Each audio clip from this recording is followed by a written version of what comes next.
You weren't surprised at all then, I would imagine, how upset A&M got when Texas came into the league? I wasn't surprised because they felt that they had been promised that A&M would never come in, and they were promised and Texas would never come in, but things changed. Yeah, and it's A&M's fault. You're supposed to ask why. Oh yeah, why? Yeah, I was thinking that. 1, 2, 3. A&M was so successful in the SEC, Cousin Shane, that Texas said, we want some of that. I mean, really, Texas in 2010 was heading to the Pac-12. I mean, they had already commandeered a bunch of schools because they wanted to be more aligned with the Pac-12 academics, the Stanfords, the Cals, what's now in the ACC. And they finally realized we need to do something. And Texas could have gone to the Big Ten, ACC. I mean, all this nonsense that we heard from, the SEC.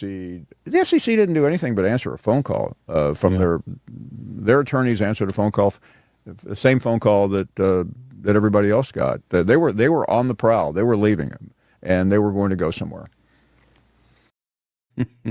Good morning, SEC. Oh my gosh. There's a rumor floating around town. Paul Finebaum may be out.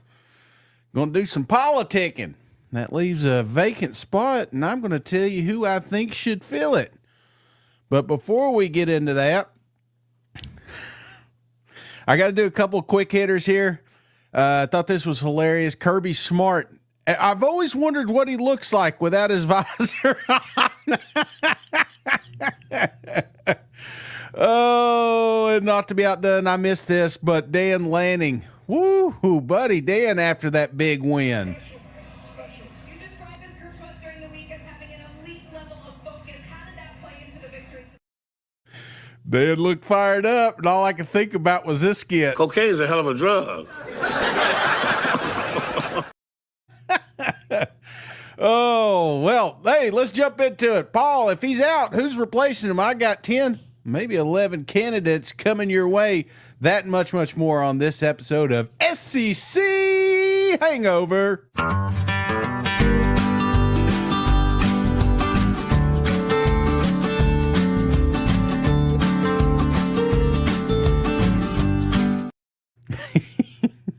Oh, come on in, come on in. The legend JR is here. Thank you, cuz he has gifted a cousinship to Jonathan Hurst. Jonathan, welcome to the family, courtesy of the legend JR. Thank you, brother. Appreciate you. Man, you're up early. Things are going well in Georgia, right? Glad he fired that off right before I bashed his coach's hairdo. Hey, at least he's got hair, right? Well, hey, the topic today is Paul Finebaum, and we're going to get to that. I just want to remind the cousins that we are brought to you by, wait for it, MyBookie.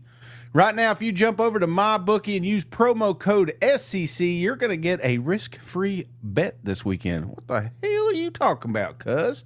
I'll tell you what I'm talking about. You go over there, you punch in promo code SEC, up to $500 risk-free bet. You place a bet, it wins, you keep the money. You lose, you get your money back. Come on now. Can't beat that deal. And when you do win, for fading Mike's picks, head on over to Tennessee Legend Distillery. This is my kind of place. And if you are in the Smoky Mountains or Nashville location, you can swing by any of the Tennessee Legend distilleries. Let them know the cousin sent you. Not only are you going to get a discount, but you'll also get a prize gift. And if you don't have one in your state, or if you're not in the state of Tennessee, just tell your local package store you need it sent and put on the shelves. And once it gets there, be sure to let us know, take a picture, send it to us, and you may be this week's Tennessee Legend. Oh, Paul. Paul's leaving us, maybe. Not 100% guaranteed right now, but what if Paul did leave, right? And there's a lot of people, I put this out there, said, Just curious, if you could replace Paul, who would it be with? There's some folks saying just cancel the show. Some of them were saying you can't move forward without Paul Finebaum. It would be different, for sure. But can it be done? I think so. There's a few candidates out there, some not realistic, but I wish they were. Like my first one here, Steve effing Spurrier, the old ball coach. Now, I grew up hating this guy. Obviously, Tennessee fan. But the reason that Steve had that chemistry with the camera is because he knew how to get to you, right? And I think that's perfect for the Finebaum Show, is somebody that can fire up the audience when they call in. Some of my favorite comments came from Steve Spurrier. I tell you what, we had another sorry practice today. These guys, I don't know if we're going to be able to beat anybody this year. Quarterbacks, they can't hit the broadside of a barn right now. I don't know if we could hit that indoor facility right there. Receivers, they couldn't catch a cold if it was the middle of February, dropping everything. Defensive backs, gosh, I wonder why they got grass stains all over their jerseys. They fall about every play. About 2 or 3 of them are falling. And our kickers, gee, it's like the Army. Left, right. They're kicking it all over the place. I don't know if we can beat anybody this year. Guys, and leadership, no, we don't have any leaders out here. Guys are soft. They just can't. I don't know. Maybe I ought to give them a week off and start over and see if we can regroup and find some real tough guys out here. But it's been a struggle this preseason. It's been a big struggle, man. I don't know how we're going to be. Have you ever heard a coach say that? Have you ever heard a coach say that in preseason? Now, we had a pretty good practice. Oh, the old ball coach. I love when he was in the good mood, right? I always felt like Spurrier had two different sides. The one that he's happy, a joy to be around, and then there was the other side. But before we do that, I want to give a shout out. Cousin James gifted a membership to Jay Clark. Jay Clark, welcome to the family, courtesy of Jason James. But it's the dark side, right? And honestly, I feel like you got to have that balance when you're on the Paul Finebaum Show. When things aren't going your way, you need somebody to kind of rile up the locals. And I felt like this clip in particular kind of reminds you of how fiery the man can be. That was a game I didn't like a bit, although I'm proud of the offensive kids for scoring a bunch of points here and there. And Bryson Williams picked one off, got a defensive score. We sort of thought we might could get one. But the way we play is embarrassing. I told you guys, it's embarrassing the way we play. And I'm the head coach of this embarrassing group of guys. Allowed 2 kickoff returns. Defensive backs won't turn around and look for the ball when they lob it down the field. In 3 deep, and they throw it off 2-yard line. Our kid lets a guy run right by him. It's embarrassing, but we are who we are. We're not a very good team, but we're 3-1 somehow. And we got all the voters fooled thinking we're pretty good, I guess because we beat Georgia. But anyway, I don't know exactly what all can help this team. I really don't. We thought we coached our butts off all week, and we could look like a decent team. And, of course, they run the opening kickoff back. So I'm taking over kickoff coverage. I told Coach Joe Robb, I'm not going to watch him anymore. I'm going to take it. If we have to pooch it on the ground, which was pretty good for us. That grounder was pretty good, but maybe we found something Landon can do better than anybody in the country, that grounder, because it took a funny hop every time. But it was sad. We just kept running right by the kickoff return guy, and he just split us just about every time, I guess. But anyway, it was discouraging, but it is what it is. Oh, I miss the old Steve rants, right?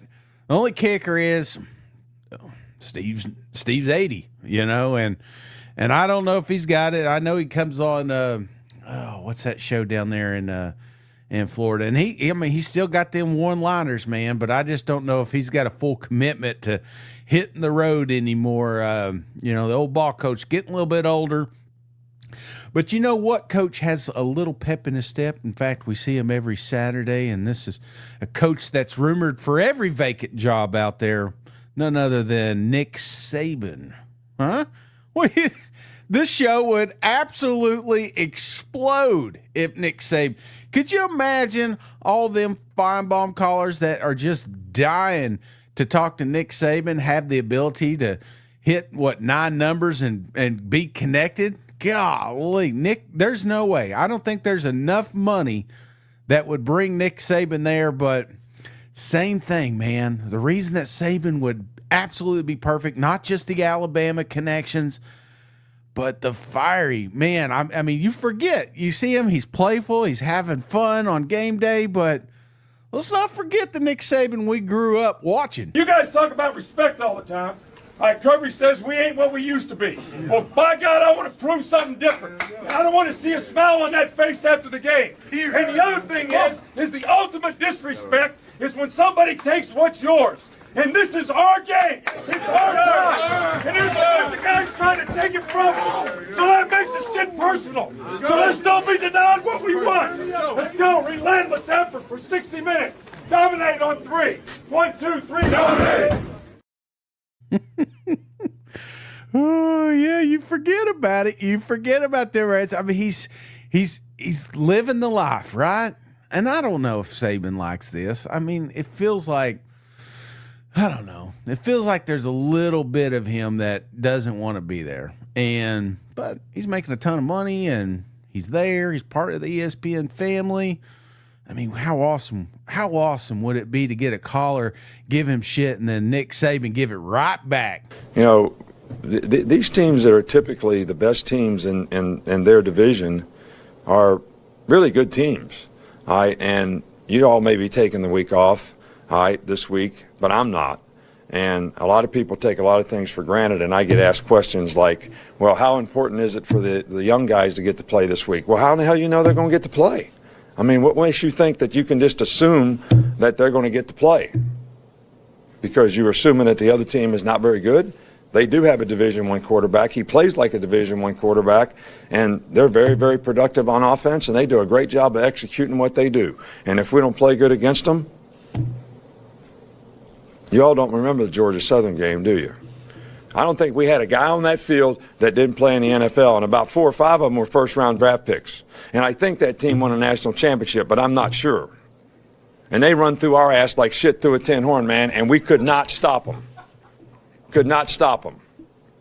Could not stop them. Because we couldn't get a look in practice. We didn't practice it right. All right, and everybody said the same thing in that game. Y'all took a week off. All right, this wasn't important. All right, so it's not important to anybody else. It's got to be important to the players, and it's got to be important to us. You know, everybody gets all excited about the beginning of the season. You know, you get excited about getting married. All right, but after you're married for a while, you know, you got to have a process to make it work. All right, and no matter what happens, we need to have a process to make it work. And every game that we play, can't assume anything. I don't even know what you asked me, but I just wanted to say that.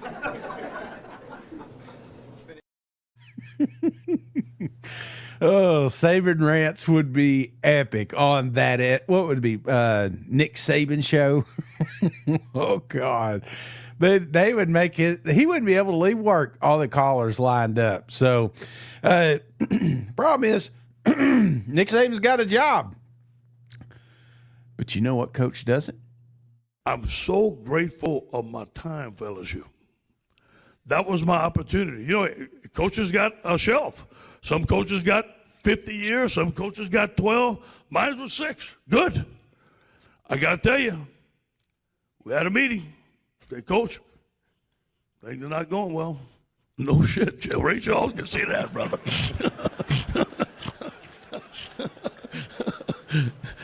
And they were good. And Scott Woodward is a friend of mine today. Really, really, a lot of respect for the way they handled me. So what's next? Well, I got to tell you this, though. Say, Coach, you got $17.1 million on your contract. We're going to give it to you. I said, what time you want me to leave and what door you want me out of, brother?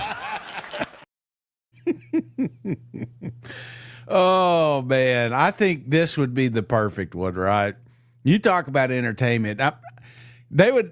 So when you're on Paul Finebaum Show, there's a delay, right? And they got this delay in case somebody says something wrong. I think that delay would be a little bit longer if Coach O was on there.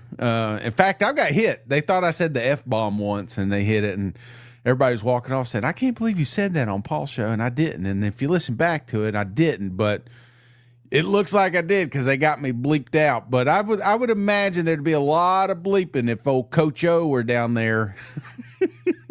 But I do think that he would, and he's not afraid to talk shit, and I think that's the best part. I don't know if you remember this clip, but I thought it was kind of funny. He's kind of harassed. He's out doing his morning jog, and this guy gives him a hard time. But Coach O pulls him aside and says, "Hey, not so fast, my friend." Coach, sorry to bother you. All right, man. Here we go, baby. Roll Tide. All right, here you go. Not really. I know. What was that about? Look, I respect you as a person. I was a big What fan. was that about? I respect you as a fan. I wouldn't take those Tigers to you after I take a picture of you. Understand. Have a good day, man. Hi. Where you from? I'm from Alabama. What part? Tuscaloosa, actually. You from So you got to understand that ain't nothing cool. towards you. No, ain't nothing wrong with that. Yeah. But look here, just respect. Yes, sir. I mean, what the fuck, man? Hey, if you're from LSU, you wouldn't go to Nick Saban and say go Tigers, would you? I think some people would, but You would. You would. Oh man, that's what I'd want. If we went that route, right? Entertaining, maybe not so Paul Finebaum-esque. I think a little humor wouldn't be bad. And some of my favorite clips was, you remember Marcus Spears, right? He's still in the business. He's still working for that Disney Channel. I think he may be a good look here. You do? Oh, man, are you kidding me? No, dude, that the is Beebs beefs haircut goes over here somewhere. No, that's beefs for days. You know he's going to change it every 2 weeks. That's hardcore. My beefs. haircut's like you use more product than him, though. Oh, Hey, when you I use more product than anybody. When you and Tim go get your hair done, what y'all tell them? Like to the left or the right? No, I tell him go. I tell him go number 2 all the way up to a fade and just give me a faux hawk, man. It's a faux hawk, bro. Number 2. Hey, Paul, what do you tell him? I mean, I'm just hey, just a little off the side. Just a little bit off the side. I always tell him, I said, leave a little bit on the top.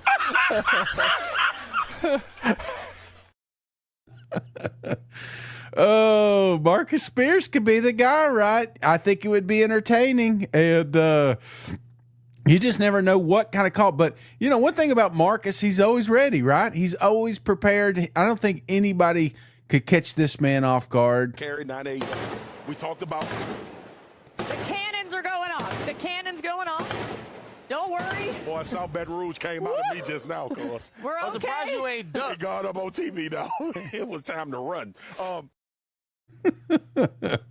Oh man, hey, this guy took some hits this week, right? And we love him. We love him. The last thing we want this man to do is get away from college football.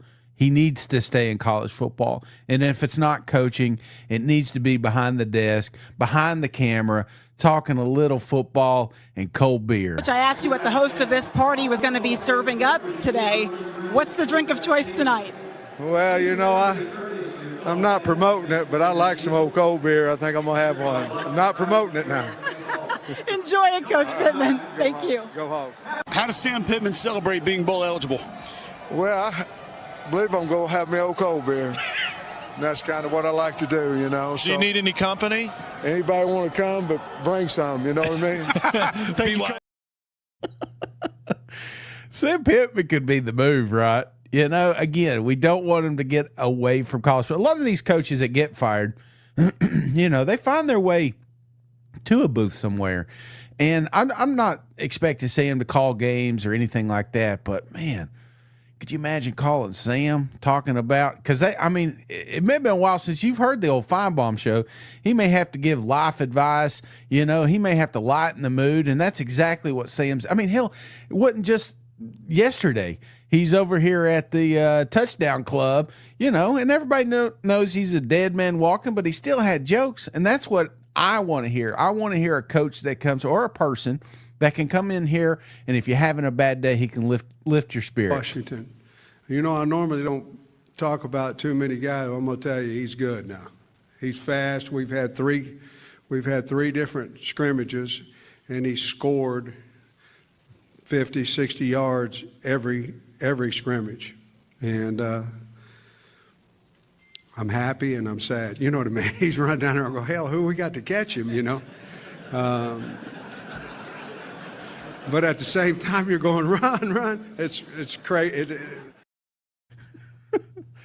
Oh, I mean, he did kind of warn us about this defense, didn't he? Now that I think about it, probably the easiest answer. All right, if the SEC network said, you know what is the easiest move here that would cost the least amount of money, that probably a guy that wants the job, Peter Burns, right? And say what you want, Peter he's got his own stick, but I feel like he would be good for callers, and he'd be professional. He'd be exactly what the SEC network would want. You know, we had Peter on, and he's got a lighter side. He's not just all business. You're awesome in it. I had an opportunity to watch episode 1, and when you see these moments, and you always need some kind of voice of relevance that are telling you what exactly was going on. Like whenever you would come on, you crushed it. So congratulations. That was awesome. Thank you. I mean, we've been joking the whole time, because when we exited the screening, there was this literally happened. There was a flock of women, right? Yeah, it was awkward for you. We didn't follow them by any means, but we did meet up with them at the elevator, and they said, "Hey, you're the guy. You're the guy. You must be famous." And I don't know that my life will ever get better than that moment. I don't think that has never happened to me. I'm sure it happens to you all the time. Just wait until the actual the show comes out. Yeah. Just take a Leonardo DiCaprio, chill out a little bit, guys. Well, right? I'd like to clarify. Are you going to jump all the girls once they turn 25, though? That's the big question for you. Yeah. Don't be an ageist, Michael. Be the change that we all need in this world. Speaking of Belichick, no. Well played. Well, I just wanted to clarify. We were not chasing. I was heading to an elevator, because my wife's probably listening to this. Yeah. I'm going from point A to point B. It just so happened that they saw Mike in the documentary. I had nothing to do with it. It was the screaming. That's why I was wondering. It was either Jordan Rodgers or Michael Bratton. I couldn't figure out which one it was. So now I know. This is one I keep seeing in the comments, and I think you may be on to something here. Southern ties, good at talking with people. That'd be old Marty Smith. What is the largest quantity of those John Daly seltzers that you've consumed in a day? I think I've done 55, 60 of these. We're non-carbonated. In a day? Yeah, we're non-carbonated. There's no additive sugar. We're gluten-free. One day. Yeah, it's only 4. There's only 4.5% alcohol in them. Yeah, it's not carbonated. It's basically water. 55. Yeah, you got to hydrate. It's basically water, John. Marty Smith would have no problems at all asking how many of those callers had been drinking that day. And he's wild, and I feel like he would be entertaining and a good conversationalist, if that's a word, with these folks that are calling in. And I can officially say, my friends, San Antonio is now Win-Mantonio.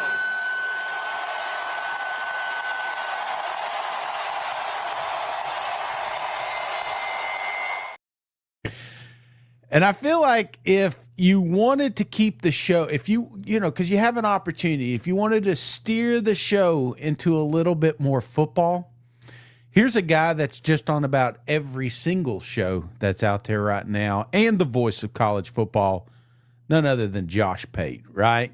I mean, you got to entertain the call. I don't know if he would take it. The man's got a lot of irons in the fire, and that's a lot of commitment that he would have to make to one program. But you talk about the call lines blowing up. Absolutely would blow up with this man. Mixture of both.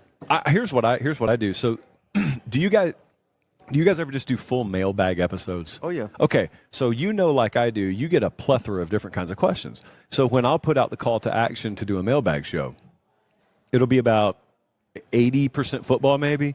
Some people will ask me about storm chasing or whatever, but they'll ask about relationship stuff, which I'm very ill-equipped to give guided answers on. I think you were supposed to have a degree for that legally anyway. But I thought to myself, any given mailbag call to action I do, we probably have 15 to 20 questions from just desperate at the end of their rope guys who would probably be much better served to hear from her to get the female perspective on it than they would me. Because I'm just going to sit there and go, suck it up.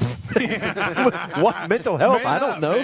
And she would have a lot more, not so much a tender touch all the time, but a more informed feminine touch on it. And so I'm thinking about just feeding her all those questions. Yeah. Hey, Jim from Chickasha wants to know this. I'll step aside. I'm gonna go get a drink. Believe it or not, most of our mailbag questions are about food. Yeah, I don't know why. It's not. I just need you guys to know something, all right? Yours is about hooking up with women, and mine's about, yes, you can have too many hamburgers. I need you to know at home, it wasn't the ours is about food. It was the ours is about food. It was the timed up crane of the neck that got me. That's all right. I'm used to it. Pate would be the guy, but I don't know if it may be beneath him now, but if you want to keep callers calling in, and I can only imagine how wild the calls would be if you gave this lady the job right here, Laura Rutledge. Oh my gosh. Could you imagine the phone calls that would come into that office? We would be like the opposite of football. It would be so far in the weeds, but she is there. She's around Paul. This is Paul's girl. Welcome to SEC Media Days. We're coming your way from Atlanta. Got Benjamin. Paul's over there. We're going to be on just the entire week, like the entire time. So tune into SEC Network. We're about ready for the commissioner to get going.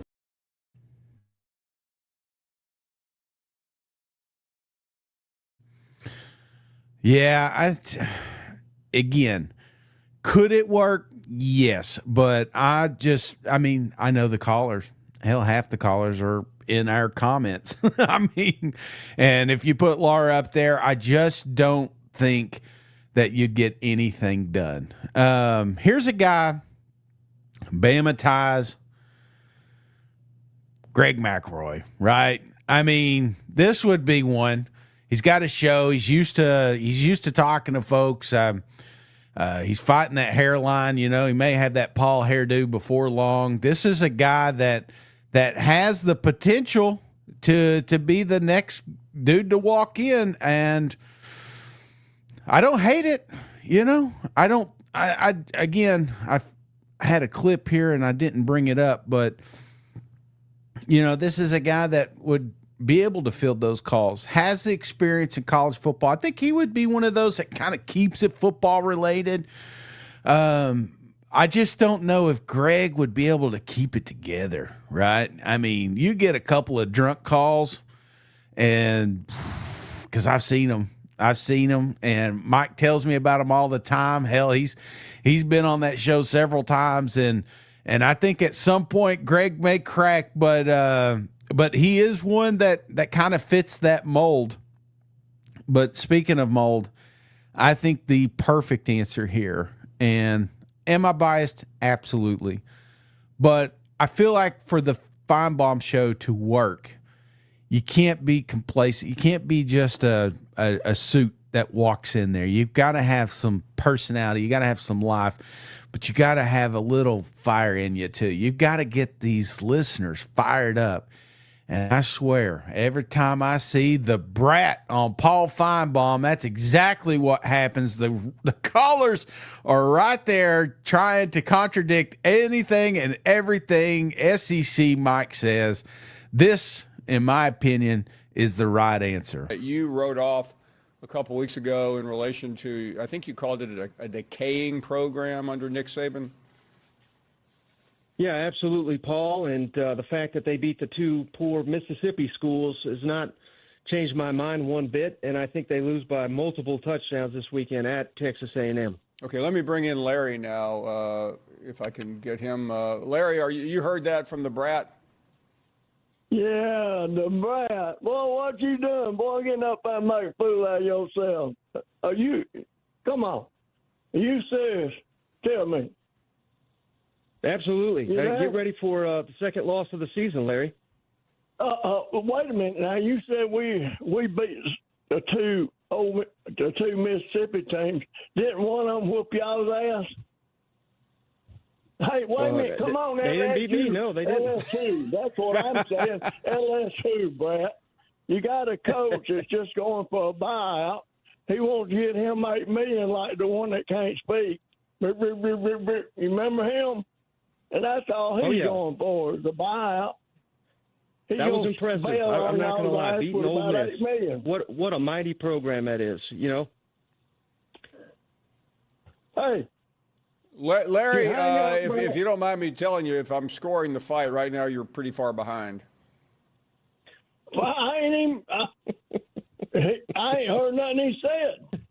What did he say? Well, I mean, since when does Alabama count wins against Ole Miss as some accomplishment? I mean, my goodness, what are we doing here, Larry? You're saying the program's not decay. That's about as proven a decay right there.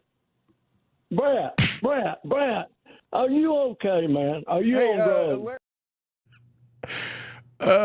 That's what we want, right? We want every call to end in a fight, and nobody does it. I mean, I fight with him every night, but that's my list. That's my 10, actually 11, that I think should be in running for the job. Obviously, I have no say-so in this, but I appreciate all you hanging out with me bright and early this morning. It is time to get to work. So if you have any troubles today, you get pulled over, you need some bail money, be sure to give me a call and I can help you out. If not, we'll see you tonight. We got the mailbag questions coming in. All cousins get their questions answered. So if you're an official cousin of the show, that SEC podcast, if you'll look on the YouTube channel, you will see Mike has asked, hey, you got any questions? Go ahead and fill those out. More food questions, the better. And if not, I will see you guys. I think Mike's going to be on lunchtime with, I can't remember who, but I'm sure it's entertaining. And then me tonight. So look forward to seeing you guys there and hope y'all have a wonderful, wonderful hump day. Hey, buddy, this beer's for you, Mike, and Cousin Shane. That SEC podcast loves the Pirate, and the Pirate loves that SEC podcast. Hail State.